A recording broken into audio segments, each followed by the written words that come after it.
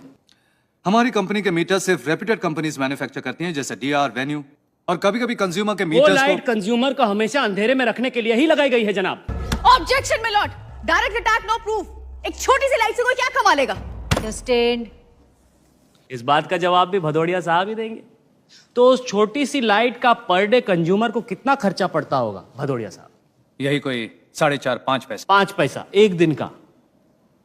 4 करोड़ उपभोक्ता तो कितना पैसा हो गया? जीरो हम जैसों से बेहतर तो आप ही गिनना जानते होंगे। तो महीने का कितना कमाया आपने और साल का कितना कमाया एसपीटीएल ने? 73 करोड़ एक छोटी सी लाइट का, जिसकी किसी को जरूरत है ही नहीं।